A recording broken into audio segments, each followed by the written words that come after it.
বিশ্বকাপের মঞ্চে কেউ কেউ শুধুই খেলেন, আর কেউ কেউ সেই মঞ্চকে নিজের ব্যক্তিগত সাম্রাজ্যে পরিণত করেন।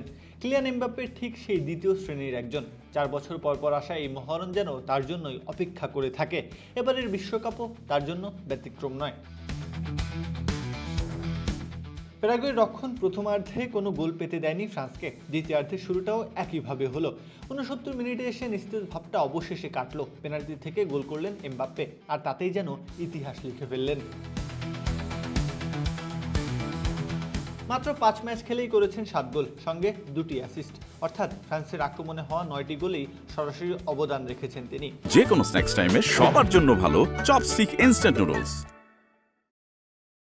প্রতিপক্ষের পরিকল্পনা, ডিফেন্ডারদের কৌশল কিংবা গোলরক্ষকের প্রস্তুতি, কোনো কিছুই যেন তাকে থামাতে পারেনি। সব মিলিয়ে 19টি বিশ্বকাপ ম্যাচ খেলেছেন। এই অল্প সময়ে করেছেন 19টি গোল, অর্থাৎ ম্যাচ প্রতি একটি গোলের অবিশ্বাস্য গড়। ফুটবল ইতিহাসে এমন ধারাবাহিকতা খুব কম কিংবদন্তিরই আছে। বয়স এখনও 30 ছোঁয়নি, অথচ বিশ্বকাপে সর্বকালের দ্বিতীয় সর্বোচ্চ গোলদাতা হয়ে গেছেন তিনি। সামনে আছেন কেবল লিওনেল মেসি। যে গতিতে এমবাপ্পে এগোচ্ছেন, সেই রেকর্ডও হয়তো সময়ের অপেক্ষা মাত্র। তবে শুধু গোলের সংখ্যা নয়, এমবাপ্পেকে আলাদা করে তোলে তার গোল করার সময়টাও। বড় ম্যাচ, কঠিন ম্যাচ, নকআউট ম্যাচ, চাপ যত বাড়ে এমবাপ্পে যেন ততই ভয়ঙ্কর হয়ে ওঠেন। বিশ্বকাপের নকআউট পর্বে তার গোল সংখ্যা এখন 10। ফুটবল ইতিহাসে নকআউটের মতো নির্মম মঞ্চে এমন ধারাবাহিক আধিপত্য গড়ে তোলা চারটিখানি কথা নয়।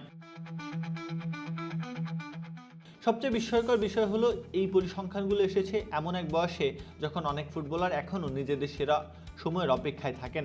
অথচ এমবাপ্পে ইতিমধ্যেই বিশ্বকাপ ইতিহাসের অন্যতম সেরা অধ্যায় লিখে ফেলেছেন। সামনে আরও একাধিক বিশ্বকাপ খেলার সুযোগ রয়েছে তার। ইনজুরি যদি দূরে থাকে এবং ফিটনেস ধরে রাখতে পারেন, তাহলে বিশ্বকাপের এহেন কোনো রেকর্ড থাকবে না যেটা তার অজেয়। প্রত্যহ কাব্য, খেলা 71।